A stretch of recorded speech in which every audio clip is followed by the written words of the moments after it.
Hello, Raju's വെയിലിലേക്ക് എല്ലാവർക്കും സ്വാഗതം. അപ്പോൾ നമ്മൾ ഇന്നൊരു നാരങ്ങച്ചാറാണ് ഉണ്ടാക്കാൻ പോകുന്നത്. ഭയങ്കര സ്പെഷ്യൽ ആയിട്ടുള്ളൊരു നാരങ്ങച്ചാറാണ് കേട്ടോ. എണ്ണയും വെള്ളവും ഒന്നും ചേർക്കാതെയാണ് നമ്മളിത് ഉണ്ടാക്കാൻ പോകുന്നത്. അപ്പോൾ ഉണ്ടാക്കാം. അതിനായിട്ട് നാരങ്ങ നല്ലതുപോലെ കഴുകി വൃത്തിയാക്കി അതിൻ്റെ ഉള്ളിലെ കുരുക്കളെല്ലാം എടുത്ത് കളഞ്ഞ ശേഷം ചെറിയ കഷ്ണങ്ങളാക്കി അരിഞ്ഞ് വെക്കുക കേട്ടോ. എന്നിട്ട് അതിലേക്ക് ആവശ്യത്തിനുള്ള ഉപ്പ് ചേർത്ത് നല്ലതുപോലെ മിക്സ് ചെയ്ത് അരമണിക്കൂർ വെക്കണേ. എന്നിട്ട് ചെറിയൊരു മൺകലം എടുത്ത് നമ്മൾ അരിഞ്ഞ് വെച്ച നാരങ്ങയെല്ലാം അതിലേക്ക് ഇട്ട് കൊടുക്കുക കേട്ടോ.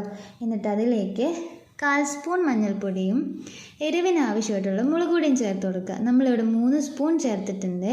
1/4 സ്പൂൺ ഉലുവാപ്പൊടിയും 1/2 കപ്പ് വെളുത്തുള്ളിയും 10 കാന്താരി മുളകും കറിവേപ്പിലയും ചേർത്ത് കൊടുക്കണേ. പിന്നെ ചെറിയൊരു പീസ് കഷ്ണം കായവും കൂടി ചേർത്ത് കൊടുക്കണേ, മറക്കല്ലേ. ഇതെല്ലാം ഇട്ട് നല്ലതുപോലെ മിക്സ് ചെയ്യണം കേട്ടോ. ഈ നാരങ്ങയിൽ ഈ പൊടികളെല്ലാം നല്ലതുപോലെ പിടിക്കണ പോലെ നല്ലപോലെ മിക്സ് ചെയ്ത് അമുക്കി വെക്കണേ. എന്നിട്ട് ഒരു വാഴലെടുത്ത് വാട്ടി കലത്തിൻ്റെ വാവട്ടം കെട്ടി വെക്കണം. നന്നായിട്ട് ടൈറ്റ് ചെയ്ത് വേണം കേട്ടോ കെട്ടി വെക്കാനായിട്ട്. എന്നിട്ട് ഒരു ഇഡ്ഡലി പാത്രത്തിൽ 1/4 ഭാഗം വെള്ളം വെച്ച് നന്നായിട്ട് തിളപ്പിച്ച് അതിലേക്ക് നമ്മുടെ കലം എടുത്ത് ഇറക്കി വെച്ചതിന് ശേഷം അടച്ച് വെച്ച് 1/2 മണിക്കൂർ ചെറിയ തീയിൽ ആവി കയറ്റി വേവിക്കണം കേട്ടോ. അരമണിക്കൂറിന് ശേഷം ഗ്യാസ് ഓഫ് ചെയ്ത് ഇഡ്ഡലിപ്പാത്രം തുറന്ന് മൺകലം പുറത്തേക്ക് എടുത്ത് വെച്ചിട്ട് ഇലയുടെ കെട്ടഴിച്ച് തുറക്കാം കേട്ടോ. അത് തുറക്കുമ്പോൾ തന്നെ നല്ലൊരു സ്മെല്ല് വരുവേ.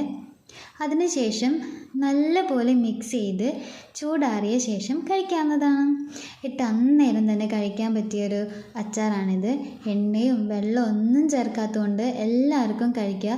ഒത്തിരി നാൾ കേടുകൂടാതെ ഇരിക്കുകയും ചെയ്യും. നല്ല അടിപ്പൻ അച്ചാറാണ്. അപ്പോൾ എല്ലാവരും ട്രൈ ചെയ്ത് നോക്കണേ. വീഡിയോ ഇഷ്ടപ്പെട്ടാൽ ലൈക്ക് ചെയ്യുക, കമൻറ്റ് ചെയ്യുക, സബ്സ്ക്രൈബ് ചെയ്യുക, ബെല്ലൈക്കൺ കൂടി ഒന്ന് അമർത്തണേ. Thank you.